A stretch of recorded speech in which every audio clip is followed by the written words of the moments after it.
ورسوله لا نبي ولا رسول بعد اللهم صل على سيدنا Muhammad wa ala ali Muhammad. Alhamdulillah, malam hari ini kita melanjutkan kembali kajian online Majelis Taklim Al-Iskandari, membahas kitab Anwarul Muhammadiyah karya Syekh Yusuf An-Nabhani rahimahullah. Dan insya Allah kajian malam hari ini kita sudah ditemani guru kita Al-Ustadz Muhammad Rozi Iskandar MPD. Yang kedua, salat serta salam semoga tercurah pada junjungan kita baginda Rasulullah Muhammad SAW, pada seluruh keluarganya, sahabatnya, dan orang-orang yang senantiasa istiqomah di jalan Islam hingga hari kiamat kelak. Oke, kita sapa Ustaz kita. Assalamualaikum Ustaz Rozi. Ya, waalaikumsalam warahmatullahi wabarakatuh. Alhamdulillah, semoga beliau sehat dan senantiasa dijaga oleh Allah Subhanahu wa taala. Amin. Oke, waktunya sudah cukup masuk ya. Jadi kami persilahkan. Jadi beliau sudah dalam forum untuk melanjutkan kembali kajian kitab Anwar Muhammadiyah. Nah, kajian kali ini adalah ringkasan seputar tentang indahnya paras Nabi Muhammad SAW. Waktu dan tempat dipersilahkan. Baik, syukran lakum, Ustaz Wira. Bismillahirrahmanirrahim. Assalamualaikum warahmatullahi wabarakatuh. Waalaikumsalam warahmatullahi wabarakatuh. Alhamdulillah.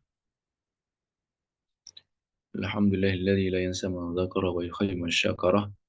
Asyhadu an la ilaha illallah wahdahu la syarika lah. Wa asyhadu anna Muhammadan abduhu wa rasuluhu la nabiyya wa la rasula ba'dah.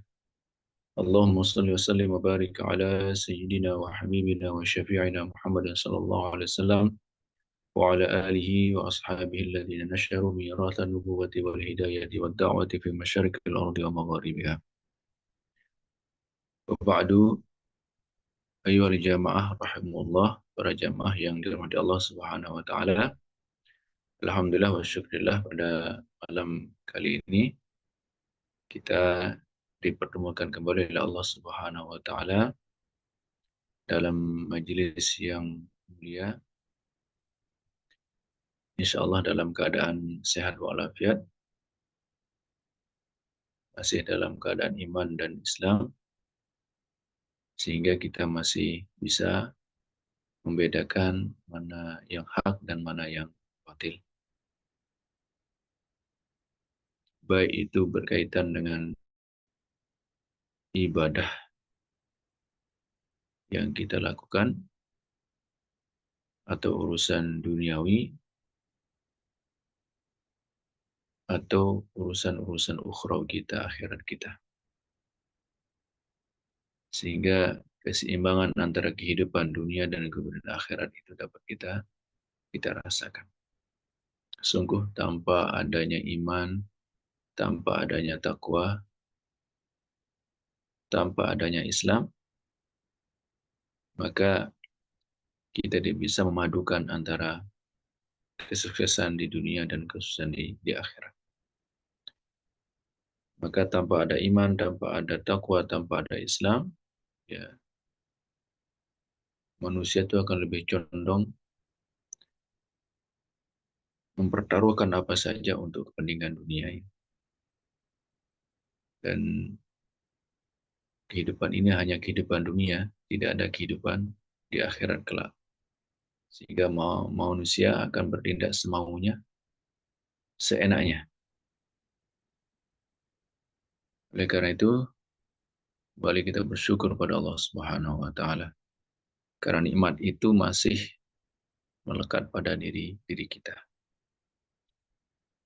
Dan semoga kita tetap selalu dapat mempertahankannya sampai ajal menjemput kita sunnah. Amin ya rabbal alamin. Amin ya rabbal alamin. Kedua kali mari kita berselawat kepada baginda Nabi Muhammad SAW, yang insya Allah karena sentiasa menjadi uswah dan qudwah kita.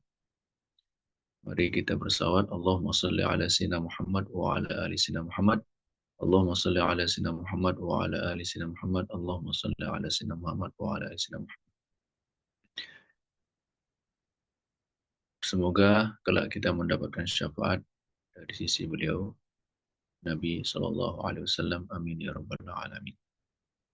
Ya, di antara perjuangan Nabi itu, di antara wujud cinta Nabi kepada kita itu adalah perjuangan Nabi yang memberikan syafaat kepada kita, memohon kepada Allah Subhanahu wa taala dengan bersujud pada Allah Subhanahu wa taala,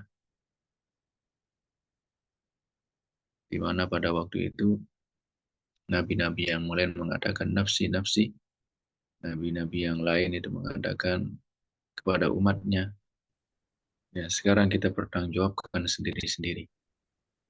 Saya tidak bisa membantu Anda, Anda juga tidak bisa membantu kami, kata nabi-nabi sebelumnya. Tapi apa kata Nabi Muhammad SAW? Ya, Nabi Muhammad, ummati, ummati. Kemarilah, kemarilah umatku, kemarilah umatku. Ini sungguh sangat, sangat luar biasa. Perjuangan Nabi mengumpulkan umatnya yang di padang mahsyar di bawah liwaul hamdi itu. Kemudian yang butuh syafaat, Nabi berikan syafaat. Sampai kemudian ya, yang ada iman sebesar biji zarrah, bahkan yang lebih kecil daripada itu, Nabi perjuangkan untuk ya, dapat keringanan agar dapat merasakan surganya Allah Subhanahu wa taala. Dan apa yang kita lakukan pada malam kali ini adalah salah satu upaya kita untuk mendekatkan diri dengan Nabi Shallallahu Alaihi Wasallam agar cinta Nabi itu dapat juga kita gapai kelak di akhirat. Karena memang cinta Nabi itu tidak semua umatnya dapat meraihnya. Hanya orang-orang yang kemudian Qul in kuntum tuhibbunallah fattabi'uni yuhibbukumullah, yang betul-betul mengikuti Nabi Shallallahu Alaihi Wasallam. Dan kata ulama, di antara cara kita untuk membangkitkan kecintaan kita pada Nabi, kecintaan kita pada sunnahnya, kecintaan kita kepada risalah yang beliau bawa itu adalah dengan mengkaji, ya, mengkaji sirah Nabi Shallallahu Alaihi Wasallam. Dengan sering menyebut-nyebut Nabi, kaji sirahnya, maka itu akan dapat menumbuhkan rasa cinta kepada Nabi Muhammad SAW. Dan punya suara apa ya?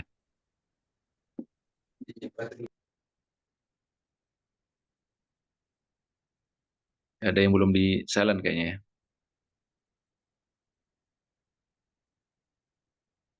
Baik, ketika kita punya rasa cinta, maka cinta itu akan membawa kita pada ketaatan yang total kepada orang yang kita cintai, yaitu bagi Nabi Muhammad SAW. Dan apa yang kita lakukan selama ini, mengkaji kitab ini, ya, Nur Al-Muhammadiyah, ini adalah salah satu cara kita untuk membangkitkan sesungguhnya rasa cinta kita pada Nabi Muhammad SAW. Dengan begitu, maka kita akan mewujudkan cinta itu dengan totalitas dalam taat kepada bagi Nabi Muhammad SAW.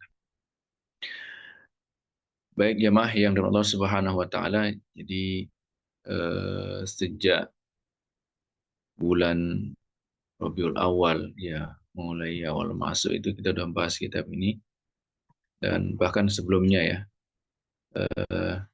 kita sampai pembahasan kepada bentuk fisik atau paras Nabi Shallallahu Alaihi Wasallam, dan sudah banyak hal yang kita bahas. Nah, untuk mempersingkat agar lebih cepat nanti kita berpindah ke topik yang lain, maka ini saya berikan ringkasan untuk pembahasan ya paras Nabi, ya bentuk fisik Nabi, ya indahnya paras Nabi. Jadi indahnya paras Nabi itu ya dari pembahasan-pembahasan yang kita lakukan memang ya layaklah untuk kita sebut sebagai ya paras Nabi adalah satu keindahan, ya karena memang luar biasa ya.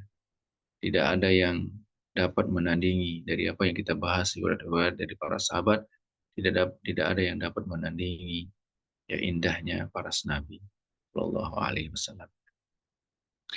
Nah, maka kita tersisa pada bab ini ada 9 ya, ada 9 hal yang berkaitan dengan fisik Nabi yang masih belum kita bahas. Ya, kemarin terakhir tentang fasahah Nabi, ya bagaimana lisan Nabi luar biasa, kemampuan ya, retorika Nabi SAW itu sangat luar biasa, sehingga pengaruhnya itu luar biasa ya dalam berbicara dan sebagainya seperti itu. Dan kemarin sudah ada contoh-contohnya bagaimana bentuk fasahah Nabi melalui hadis-hadis Nabi SAW yang diantara cirinya itu adalah bahwa ya singkat, padat dan jelas. Jadi, dengan singkat ya tidak bertele-tele, tidak tidak kesana kemari, singkat, padat, jelas, mudah dipahami dan mudah diingat. Itu luar biasa. Baik, sekarang kita akan masuk ke pembahasan sisa ya bagian akhir.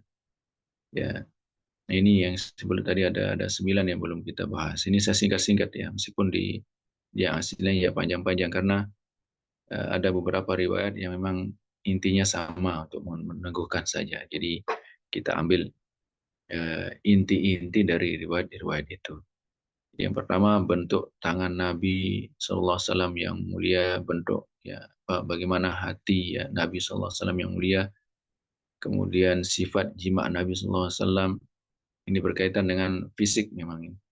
Kemudian 4 bentuk kaki Nabi Sallallahu Alaihi Wasallam, panjang tubuh Nabi Sallallahu Alaihi Wasallam, bentuk rambut Nabi Sallallahu Alaihi Wasallam, sifat jalan Nabi Sallallahu Alaihi Wasallam, warna kulit Nabi Sallallahu Alaihi Wasallam dan wangi aroma dan keringat Nabi Sallallahu Alaihi Wasallam yang mulia. Baik, kita ke yang pertama. Yang pertama berkaitan dengan bagaimana bentuk tangan Nabi SAW. Di dalam kitab itu disampaikan riwayat-riwayat yang pada intinya, ya, pertama jari jemari Nabi itu ya gholizul asabi. Jadi Nabi itu jari jemarinya itu tebal. Kemudian lengan Nabi itu besar atau tebal juga. Telapak tangan Nabi lebar, berisi dan lembut. Ya, jadi memang tipe fisik ya, fisik tangan Nabi itu secara fisik itu memang dia besar ya, tergolong ya besar kalau kita lihat dari riwayat ini ya. Jari jemarinya tebal, lengannya besar, telapak tangan lebar, berisi dan lembut. Jadi lembut luar biasa. Kemudian pernah Nabi Sallallahu Alaihi Wasallam memegang pipi Jabir bin Samurah. Jabir bin Samurah mengatakan ketika dipegang itu tangan Nabi itu dingin dan wangi. Kemudian Wa'il bin Hijr pernah itu salaman dengan Nabi dan beliau merasakan tangan Nabi itu lebih wangi daripada kasturi. Jadi harum sekali Nabi. Ya, tangannya ya. Ya, kalau dulu kemarin kita udah bahas ya sifat ya, yang lain ya. Apa air liur Nabi dan sebagainya seperti itu ya, mulut Nabi itu. Itu juga mengeluarkan aroma yang wangi yang lebih daripada wangi kasturi. Sementara Yazid bin Aswad merasakan tangan Nabi itu lebih dingin daripada es. Ya. Jadi dingin dengan Nabi.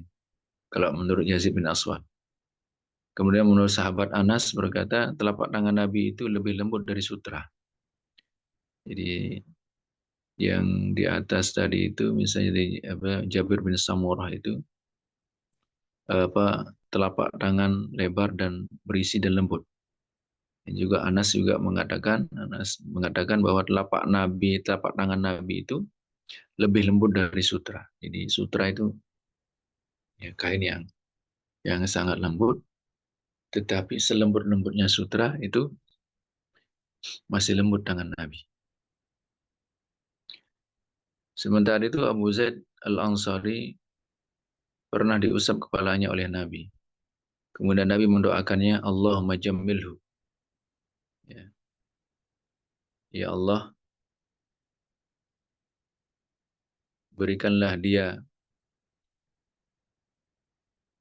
keindahan atau ketampanan. Maka kemudian apa yang terjadi sampai meninggal Abu Zaid Al-Ansari itu ya, tidak berubah dan wajahnya tidak berubah. Jadi di samping kita dideskripsikan secara fisik tangan Nabi, jari jemarinya, lengannya, telapak tangannya. Di sini juga kita disampaikan eh, di luar fisik gitu. Ya, di luar fisik bahwa tangan Nabi itu membawa keberkahan pada ya siapa yang dipegang oleh Nabi. Dan Abu Zaid ini Al-Ansari pernah diusap kepalanya oleh Nabi SAW dan didoakan oleh Nabi. Dan doanya itu ya mujarab. Ya, Allahumma jamilhu. Gitu. Maka kalau dipegang kepala sama orang-orang soleh itu, kemudian orang soleh mendoakan itu, ya bagus itu ya. Kalau dalam dan tradisi ya, beberapa pondok pesantren itu, di tipe cium tangan santrinya itu ada 3 tahap. Gitu. Ya. Cium, cium di hidung, cium di kening, kemudian mereka narik, tarik tangan ustadznya itu ya, ke kepala mereka. Ya mereka sendiri yang narik itu untuk diusap kepalanya. Ambil barokah. Sebagaimana Nabi itu usap kepala ya sahabatnya ya Abu Zaid Al-Ansari dan mendoakan. Ini kalau kita yang mendoakan Allah barik ya, barakallahu fiik gitu ya. Itu kalau mau mendoa seperti Nabi Allah majamilhu gitu, bisa kita lakukan ya ke anak-anak kita gitu. Kita usap kepalanya sambil mendoakan kebaikan untuk mereka. Kemudian ada juga riwayat yang mengatakan ketika berdoa mengangkat tangan terlihat ketiak beliau putih bersih. Ini kan masih bagian dari tangan ya. Ketika Nabi berdoa itu tangannya memang ya ke atas sampai kemudian kelihatan ketiaknya. Ini kan belum kalau gini. Nah, Nabi itu sampai kelihatan ketiak beliau itu. Nah, sahabat itu melihat ketiak beliau itu putih bersih,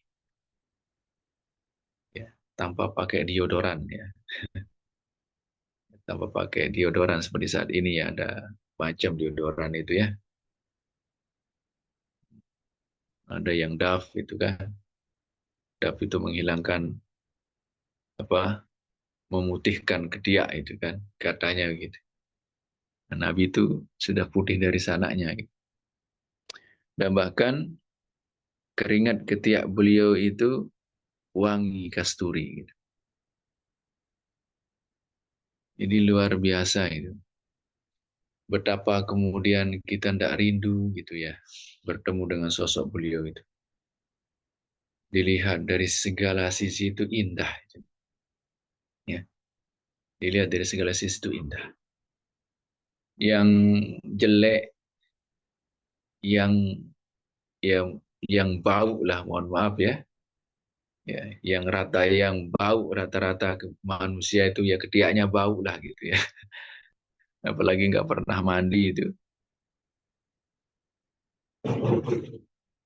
Ya, yang jelek, yang bau di manusia biasa itu harum, mewangi, ya, bak kasturi atau pada diri Nabi Shallallahu Alaihi Wasallam. Tidak ada celah ya sedikit pun Dari segi fisik tidak ada celah sedikit pun Nabi adalah orang yang terbaik. Apalagi dari sisi akhlaknya gitu. Maka siapa yang tidak, kalau kita lihat kemarin itu ya pengakuan para sahabat itu ya, melihat Nabi itu seperti melihat ya sesuatu yang tidak ada ujungnya. Jadi aura Nabi itu adalah aura yang ngangenin gitu. Enggak ngebos bikin kita bosan lah. Apa ya? Ya bikin dia bosan lah gitu ya. Nabi itu tidak bikin kita bosan. Memandangnya itu selalu membuat hati ini ya merindu gitu. Ya, kalau orang kan makin sering bertemu ya makin lama makin makin biasa. Kalau dengan Nabi itu, pada riwayat kemarin itu, makin sering bertemu ya makin merindu. Karena auranya itu tidak pernah habis. Tidak pernah habis. Jadi tidak berujung. La muntahalahu, tidak ada ujungnya itu aura aura Nabi. Maka siapa yang tidak rindu bertemu dengan orang yang seindah itu? Bahkan bukan hanya seindah itu, orang yang seberjasa itu kepada umatnya, kepada kita. Sudah orangnya baik, sudah orangnya indah, harum, mewangi, ya tampan, tidak ada duanya di dunia ini. Kemudian keselamatan kita ada pada dirinya. Beliau berkorban luar biasa untuk keselamatan kita. Azizun alaihi ma'anittum, harisun alaihi bil mu'minina raufur rahim itu luar biasa. Nabi tidak menginginkan kita apa? Kita teraniaya. Nabi tidak menginginkan kita sengsara gitu.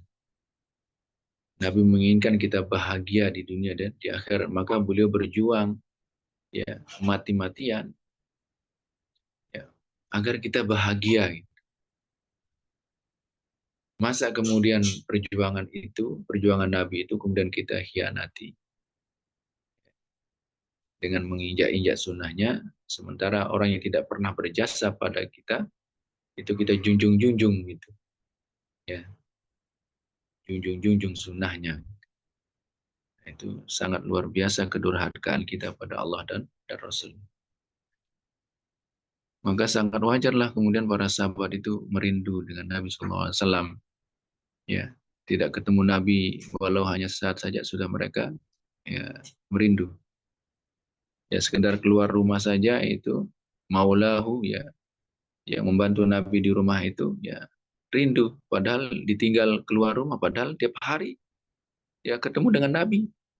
Tapi ketika Nabi keluar agak lama, dia sudah merindu. Coba kita bisa bayangkan. Padahal ya dia tinggal serumah dengan Nabi Shallallahu Alaihi Wasallam tiap hari berarti ya ketemu dengan Nabi. Begitu Nabi keluar agak lama itu sudah merindu. Ya. Dan itu sangat masuk akal. Dan itu sangat sangat masuk akal. Kalau kita melihat ya karakteristik ya eh, bentuk fisik Nabi Shallallahu Alaihi Wasallam. Baik. Kemudian yang kedua, bagaimana hati Nabi Shallallahu Alaihi Wasallam yang mulia ini? Hati dalam arti memang betul-betul fisik ya. Jadi Syekh Yusuf An-Nabhani mengatakan bahwa riwayat yang sahih itu memang bahwa Nabi pernah dibelah dadanya oleh malaikat Jibril alaihissalam. Ya. Memang di riwayatnya ya, ada yang Bukhari dan ada yang Muslim. Kemudian mengeluarkannya. Jadi hati Nabi itu dikeluarkan. Kemudian ada yang menempel pada hati beliau itu yang malaikat Jibril mengatakan itu tempatnya setan. Maka kemudian malaikat Jibril membersihkan hati Nabi itu dengan apa yang menempel itu sebagai tempat setan itu. Jadi di hati Nabi itu ya tidak ada ruang bagi setan. Tidak ada ruang bagi setan dan dibersihkan. Apa yang dipakai bersihkan? Bejana dari emas berisi air zam-zam. Jadi dicuci ya, menggunakan air zam-zam. Kemudian setelah dicuci, ya dikembalikan kembali pada posisi semula. Dadanya dibelah, kemudian dikeluarkan ya hati beliau itu. Ada satu alakoh yang menempel, yang satu yang menempel itu kata Malaikat Jibril, ya hazus syayatin, itu adalah ya, tempatnya setan, maka kemudian dibersihkan. Ya, ini memang secara fisik gitu, bukan secara apa? Bukan secara maknawi. Dan Syekh Yusuf Andamani mengatakan, ya benar riwayat itu. Jadi itu kejadiannya itu memang secara fisik, bukan pembersihan secara maknawi.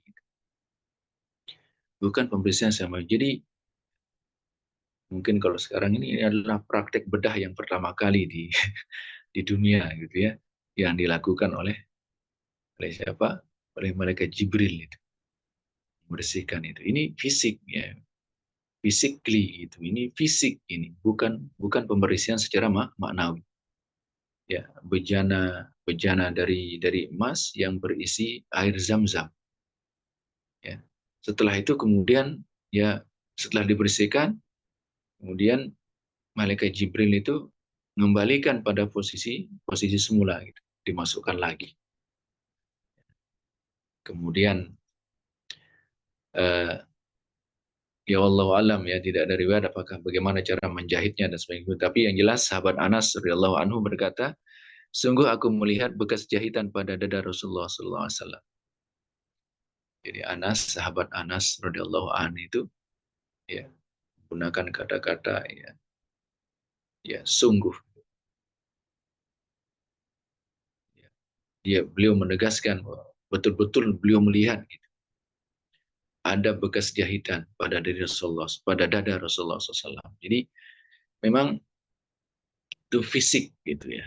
Ya, pembedahan dada Nabi itu memang secara fisik bukan secara maknawi. Pembersihan hati itu juga bukan secara maknawi karena dikeluarkan. Ya kalau secara medis mungkin ya apa tidak berbahaya gitu ya, karena itu perintah Allah ya kun fayakun. Ya, apapun itu bisa terjadi gitu kan. Ya, tapi ini mengisyaratkan ya kepada kita bahwa ya fisik ya itu sekali lagi itu masalah masalah fisik ya bukan secara maknawi. Nah ini lagi ditegaskan oleh sahabat Anas radhiyallahu anhu yang mengatakan bahwa beliau melihat ada bekas jahitan di dada Nabi Shallallahu Alaihi Wasallam, yaitu berarti memang bekas bekas apa masih membekas pada diri Nabi Shallallahu Alaihi Wasallam eh,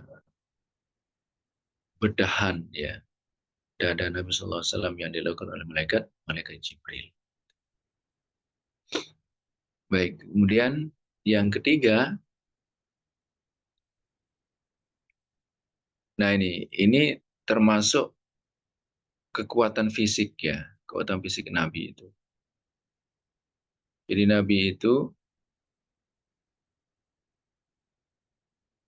memberikan giliran kepada istri-istri beliau itu siang dan malam. Dan istri Nabi itu berjumlah 11 orang. Jadi dalam riwayat Bukhari diberikan kekuatan fisik, Nabi itu diberikan kekuatan fisik itu 30, ya setara dengan 30 orang. Atau dalam riwayat lain itu Nabi itu kekuatan fisik setara dengan 40 orang. Ya, antum bisa bayangkan tuh. Ya, ya secara fisik Nabi itu ya kuat karena Allah memberikan kekuatan pada beliau itu ya 30 orang atau 40 orang.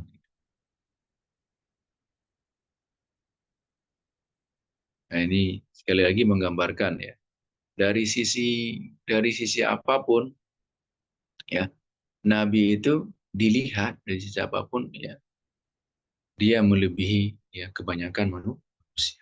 Beliau melebihi kebanyakan manusia. Ya, khairul khalqi, maka memang beliau itu adalah sebaik-baik ya ciptaan Allah Subhanahu wa taala. Baik, kemudian yang keempat, nah bentuk kaki Nabi sallallahu alaihi wasallam ini cukup sedikit ya gambarannya. Telapak kaki Nabi itu ya besar, jari-jari kakinya juga ya besar berisi ya, sama seperti tangan Nabi tadi itu. Jari jemarinya juga besar berisi, kemudian telapak tangan juga Nabi begitu.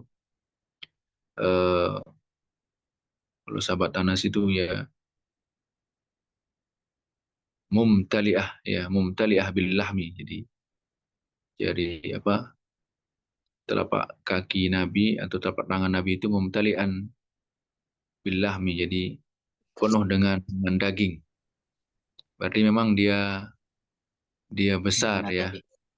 berisi, gitu. Maka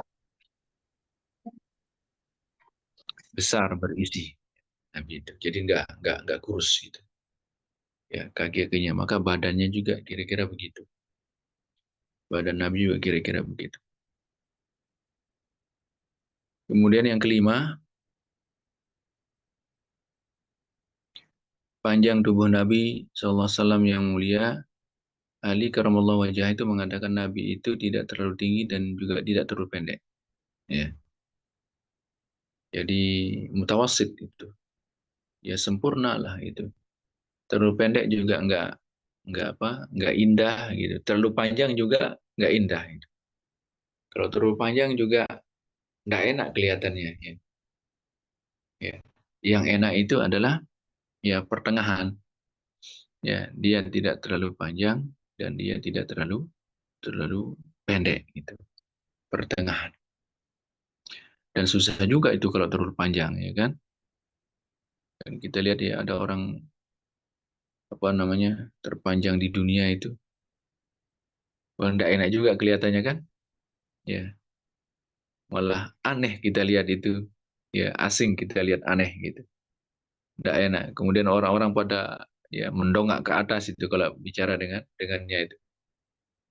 Dan Nabi itu ya ukuran panjang tubuhnya itu tidak terlalu pendek dan tidak terlalu tinggi. Dan dalam riwayat yang dikutip juga dalam kitab itu, saya Yusuf Anamani mengutip, kalau Nabi itu duduk, pundak Nabi itu lebih tinggi dari yang lain. Jadi memang secara rata-rata tinggi Nabi itu melebihi yang lain. Jadi luar biasa ya. Jadi ini kemuliaan Nabi, ya kelebihan Nabi yang luar biasa. Sama-sama manusia tapi secara fisik itu tidak ada manusia lain yang menyamai Nabi Shallallahu Alaihi Wasallam. Hatta dari segi panjang tubuh saja itu memang Nabi tidak terlalu pendek dan tidak terlalu panjang. Tapi kalau diukur rata-rata orang ya pada waktu itu ya Nabi lah yang paling tinggi. Ya buktinya ketika Nabi duduk ya pundak Nabi yang paling paling tinggi kelihatan di antara yang lain. Ya, itu menunjukkan memang ya Nabi itu ya tinggi ya. Beliau itu tinggi. Tapi tinggi yang pas-pas ya, tidak lebih dan tidak kurang. Baik yang keenam, bentuk rambut Nabi SAW yang mulia. Nah, sama juga dengan rambut Nabi itu tidak keriting juga tidak lurus, ya, berwarna sangat hitam. Jadi ya pas-pas itu Nabi itu, ya, tidak keriting, ya sampai keribu juga enggak gitu. Lurus juga sampai lurus juga enggak gitu. Ya, jadi ya indah lah gitu rambut Nabi itu, ya, tidak keriting dan juga tidak lurus. Jadi berada di tengah-tengah gitu, berada di tengah-tengah. Panjang rambut Nabi sampai ke telinga beliau dan bahu. Tidak ada uban kecuali sedikit. Ya, jadi Nabi itu sedikit sekali ya ubannya. Dan riwayat itu yang dihitung sahabat itu hanya uban di ini. Karena mungkin kalau di kepala ya karena ada imamah dan sebagainya seperti itu ya yang dipakai oleh Nabi penutup kepala itu, jadi kurang kurang ini ya detail ya. Tapi kelihatan juga kan memang uban Nabi memang ada, tapi jumlahnya ya hanya sedikit ya. Dalam riwayat itu dikatakan ya uban Nabi itu sangat sedikit. Nah, kalau pada jenggot Nabi itu ya dihitung oleh sahabat dalam riwayat ini itu ada 17 atau 18 uban. Jadi di jenggot Nabi itu ada 17 atau ya, 18 ubannya gitu. Ya, jadi sampai gitu ya. Perhatian sahabat itu bagaimana caranya menghitung ya. Mungkin dia natap terus itu ya. Sampai dihitung ya. Uban di jenggot Nabi itu ada 17 atau 18 ya ubannya itu. Insya Allah luar biasa. Ya. Baik, kemudian yang ketujuh, nah sifat jalan Nabi Sallallahu Alaihi Wasallam. Jadi Nabi itu kalau jalan itu cepat, ya tidak rileks itu. Jadi Nabi itu kalau jalan itu cepat. Dan digambarkan itu di kakinya itu ya menapaki ya tanah itu. Tapi dengan agak sedikit ini ya kayak agak sedikit jinjit itu, jadi jalannya cepat. Jadi kalau semua teplak, teplak, teplak gitu ya, ya rileks itu. Apalagi ya jadi jalan Nabi itu cepat, jalan yang menyegerakan satu satu kebaikan gitu. Tidak jalannya orang-orang yang malas gitu. Ya. Kemudian yang kedelapan, nah ini 9 udah selesai ini. Ya, tadi tinggal 10 menit, ya tidak sampai 10 menit. Ya. Warna kulit Nabi SAW yang mulia, kulit Nabi itu sangat putih dan indah. Jadi putih, ada putih yang tidak indah itu. Kalau istilahnya ini ada bodak itu kan tidak indah itu putihnya. Ya, tapi Nabi itu sempurna, putih tapi indah. Ya. Makanya dalam syair itu dikatakan ya kulit Nabi itu abyadu ya yustasqal ghamamu biwajhil karim. Putihnya Nabi itu membuat ya mendung yang kehitam-hitaman itu menjadi putih ya karena pantulan wajah Nabi Shallallahu Alaihi Wasallam. Ya. Mendung aja itu bisa menjadi putih dengan pantulan wajah Nabi Shallallahu Alaihi Wasallam. Warna kulit ya wajah Nabi Shallallahu Alaihi Wasallam luar biasa ya, bukan hanya sekedar putih tapi bersinar. Bisa kita bayangkan itu jarak jarak dunia dengan jarak bumi dengan langit itu kan. Ya, kalau ada ya sampai begitulah itu. Sampai begitulah perumpamaannya gitu. Ya, ya abyad ya wa yustasqal ghamamu biwajhil karim. Ya, sinar pantulan sinar sinar wajah Nabi yang mulia itu membuat langit yang mendung itu tampak tampak putih. Ya, luar biasa. Muka yang luar biasa, berseri-seri. Gitu. Gimana tidak indah dipandang oleh mata. Dan kemudian yang terakhir, yang kesembilan, antara yang kita bahas ya berkaitan dengan indahnya paras Nabi itu adalah wangi aroma dan keringat Nabi Shallallahu Alaihi Wasallam yang mulia. Aroma Nabi itu sangat wangi. Ya. Tidak ada dalam riwayat itu tidak dikatakan tidak ada wangi-wangian yang lebih wangi dari aroma Nabi. Bahkan wangi-wangian sendiri itu. Jadi wangi Nabi itu lahir dari diri beliau itu, dari dalam. Sehingga dikatakan tidak ada wangi-wangi yang lebih wangi dari aroma Nabi. Ya, bisa kita bayangkan itu. Kalau kita kan kebalikannya gitu. Ya, kalau kita kan kebanyakan kita kan kebalikannya gitu. Kalau Nabi itu tidak ada wangi-wangian yang lebih wangi dari aroma tubuh Nabi Shallallahu Alaihi Wasallam. Ada riwayat dari Ummu Asim, ini istrinya Utbah, ya sahabat Utbah. Nah, Utbah itu miliki 4 orang ya anak wanita itu, yang anak-anak wanitanya itu suka suka dandan lah, suka berpenampilan rapi, bagian begitu ya. Sehingga kemudian ketika ketemu dengan Nabi itu dapat membedakan gitu. Ya. Anak-anaknya yang suka dandan ya, sehingga karena suka dandan, suka membersihkan diri karena ini kan ya wangi dan sebagainya itu. Nah, ketika ketemu Nabi kalah itu. Ya, Ummu Asim ya itu merasakan kalah gitu. Orang yang rajin rajin dandan, rajin membersihkan dirinya gitu, yang menurut dia itu sudah sangat luar biasa, wangi, harum gitu kan, bersih gitu.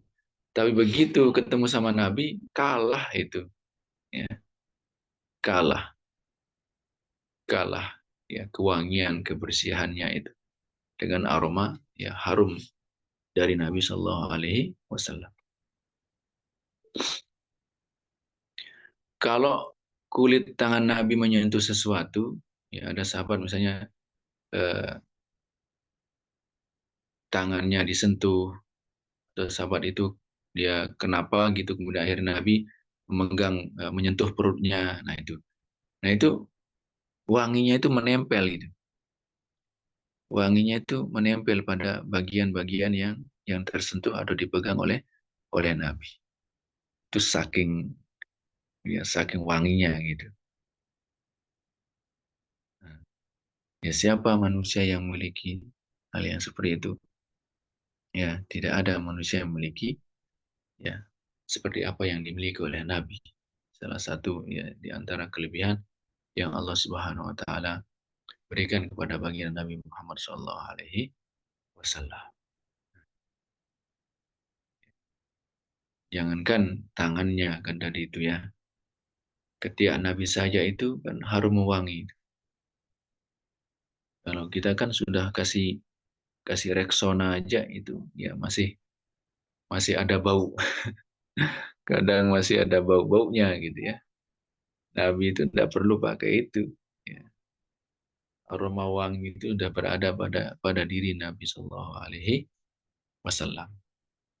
Ya, baik ya jemaah yang dirahmati Allah Subhanahu Wa Taala. Inilah bagian ya akhir dari bab tentang ya bagaimana indahnya paras Nabi Shallallahu Alaihi Wasallam. Jadi pada intinya dengan memahami itu kita akan memahami bahwa orang yang selama ini kita rindu memang layak untuk dirindukan. Ya. Dari secara fisik saja memang layak untuk dirindukan. Orangnya paling tampan, ya paling rupawan, ya segala bentuk fisiknya adalah bentuk fisik yang terbaik, ya harum wangi, ya, tidak membosankan. Nah gitu. Nah sehingga mudah-mudahan dengan begitu ya kita makin rindu pada baginda Nabi Sallallahu Alaihi Wasallam dan kelak dapat berkumpul dengan Nabi Sallallahu Alaihi Wasallam di surga Firdaus, ya bersama-sama duduk di telaga. Amin ya robbal alamin. Baik, Amin. Ya Rabbal. itu saya kembalikan lagi ke Ira ya. Ya, Alhamdulillah, jazakumullah khairan, khairan pada Ustaz Rozi Iskandar. Jadi beliau merangkum ya, dan itu poinnya sudah sangat banyak ya, kalau mungkin dipaparkan di lembaran-lembaran itu akan menjadi beberapa kali pertemuan, insya Allah. Nanti kawan-kawan bisa melacak ya, atau kami juga sudah pernah membagikan ya referensi sumber kitab Anwarul Muhammadiyah dan beliau mensaripatikan poin-poinnya, wabil khusus berkaitan dengan paras Nabi, ya, kekuatan fisiknya dan yang lain-lain. Silakan kami buka forum tanya jawab, sesi tanya jawab pada para peserta yang ingin bertanya bisa angkat tangan dan membuka mikrofonnya. Silakan, ikhwan dan akhwat sekalian, ada yang mau bertanya?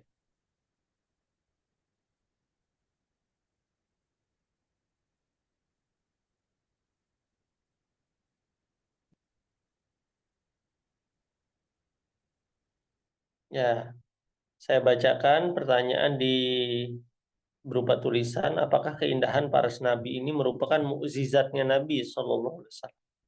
Silakan Zat. Apakah itu memang kategori mukjizat atau sesuatu yang lain dikategorikan? Silakan.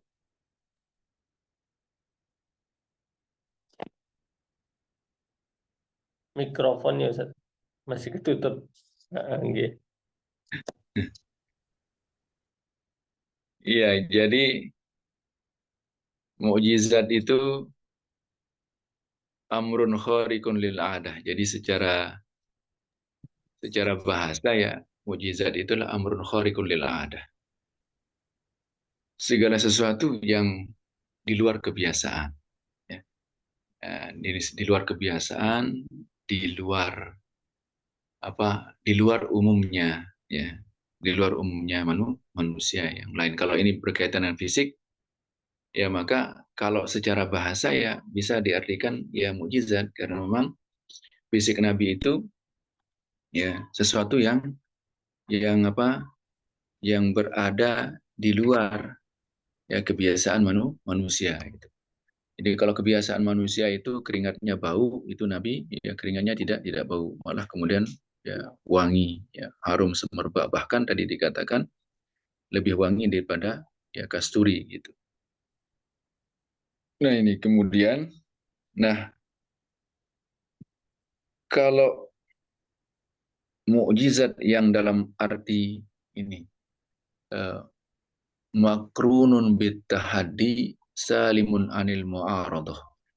Jadi namanya mukjizat kepada Nabi itu adalah sesuatu yang diberikan Allah Subhanahu wa taala untuk menopang, menolong dakwahnya yang kemudian eh, mukjizat itu salimun anil mu'aradah. Ya. Makrun bit tahaddi. Jadi ada tantangan. Ya, ada tantangan. Maka mukjizat itu tidak keluar kalau tidak ada tantangannya. Ya. Nabi Ibrahim itu mukjizatnya keluar tidak bisa dibakar oleh api itu ketika memang ada kondisi begitu. Kemudian Nabi Musa ya tongkatnya itu bisa berubah menjadi ular. Nah, kemudian memakan ular-ular kecil ya sihir-sihir tukang sihir Firaun. Kemudian dapat membelah ya lautan dan sebagainya begitu. Ya salimun anil mu'aradah. Jadi tak terkalahkan. Jadi mukjizat yang dalam arti mukjizat kenabian untuk menopang dakwah ya para nabi ya termasuk ya Nabi SAW ya kan nabi itu yang disebutkan sebagai mukjizat nabi itu adalah Al-Qur'an ya. Makanya Al-Qur'an itu kan didefinisikan Al-Qur'an wal kitabul mu'jizul munazzal. Al-Quran itu adalah suatu kitab yang mengandung mukjizat yang menjadi mukjizat Nabi Muhammad SAW. Nah, itulah yang kemudian menolong dakwah Nabi. Ya, bagaimana buktinya? Ya, buktinya misalnya kemukjizatan Al-Quran itu dari segi bahasa misalnya, ya tidak bisa terkalahkan. Apakah ada kemudian makrun bitahdi? Ada tantangan. Ya, tantangannya apa? Bahwa Al-Quran itu ya buatan Nabi dan sebagainya begitu kan? Akhirnya ditantang balik oleh Al-Quran gitu. Ya, ditantang balik oleh Al-Quran. Oh, kenapa? Ya, kalau memang itu buatan Nabi, silakan bikin. Ya, orang Arab semuanya. Bahkan kemudian ya, jin diajak sekalian untuk bersama-sama berkolaborasi itu. Tapi kemudian akhirnya tidak bisa. Ya, tidak bisa mengalahkan Al-Quran itu sampai sekarang bahkan sampai hari kiamat. Ya, maka menanglah dakwah Nabi Shallallahu Alaihi Wasallam dengan kemujizatan itu. Ya, Jadi itu ya. Jadi kalau secara bahasa ya termasuk itu ya, termasuk yang mukjizat karena memang ya sesuatu yang apa namanya yang berbeda dari kebiasaan manusia yang lain. Tetapi secara makna mukjizat yang diartikan sebagai apa namanya kelebihan yang diberikan oleh Allah Subhanahu Wa Taala kepada para nabi dan rasulnya untuk kemudian menguatkan dakwahnya, yaitu kalau khusus untuk bagi Nabi SAW itu adalah Al-Quran. Ya. Al-Kitab, Al-Quran wal Kitab al-Mu'jizul Munazzalu ala Nabi Sallallahu Alaihi Wasallam.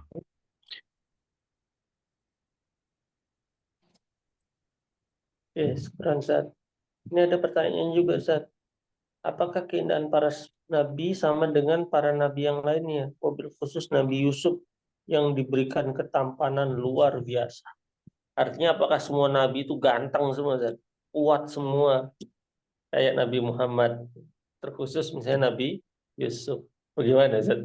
Dari periwayatan atau kajian-kajiannya para ulama?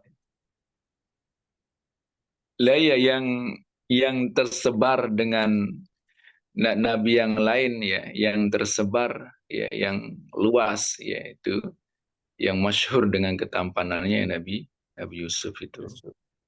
ya, yang tersebar ya dengan ketampanannya itu seperti itu.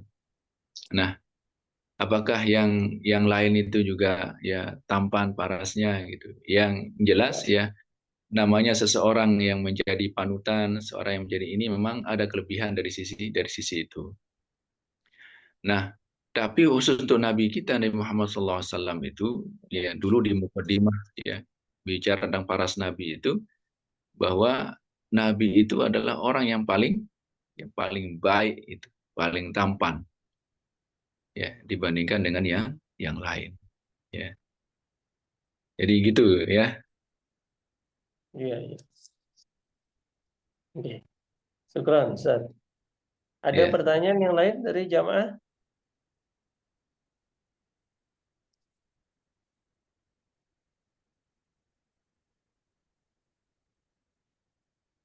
Nah, sambil nunggu kami sampaikan, insya Allah kajian-kajian sebelumnya juga bisa disaksikan di channel YouTube Majelis Taklim Al Iskandari. Nanti mungkin dibantu oleh admin ya, membagikan link kajian beberapa pekan yang lalu. Beberapa pekan terakhir ini kajiannya sudah diupload di channel YouTube Majelis Taklim Al Iskandari.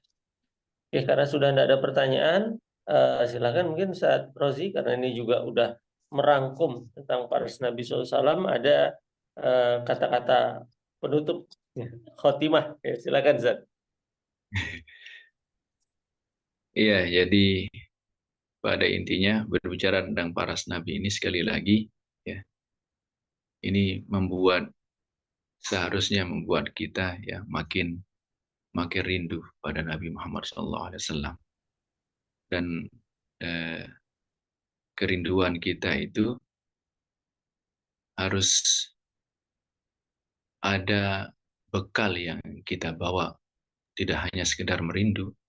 Karena Nabi bisa jadi nanti kemudian kita hanya merindu, tapi ternyata Nabi tidak merindukan kita. Begitu. Maka bekal kita untuk merindu pada Nabi, sehingga nanti rindu kita terpaut dengan rindunya Nabi itu adalah ya bagaimana memastikan diri kita benar-benar ya menjadikan Nabi SAW sebagai uswah dan qudwah. Nah, eh, trigger untuk bisa melakukan itu adalah salah satunya adalah dengan memahami bagaimana indahnya paras Nabi Shallallahu Alaihi Wasallam. Karena dengan begitu, maka mudah-mudahan kita makin terpompa, makin termotivasi ya untuk menjalankan segala sunnah yang diberikan oleh Nabi Shallallahu Alaihi Wasallam karena kerinduan kita ingin bertemu dan mendapatkan syafaat dari beliau kelak di akhirat. Semoga sekali lagi kita termasuk umat Nabi Muhammad SAW yang merindu beliau, juga dirindukan oleh beliau, dan nanti mendapatkan syafaat dari Nabi Muhammad SAW. Amin ya Amin. rabbal Ya alamin. Rabbal. Amin. Demikian dengan Allah Subhanahu wa taala. Syukran lakum jami'an. Assalamualaikum warahmatullahi wabarakatuh. Waalaikumsalam. Nggih,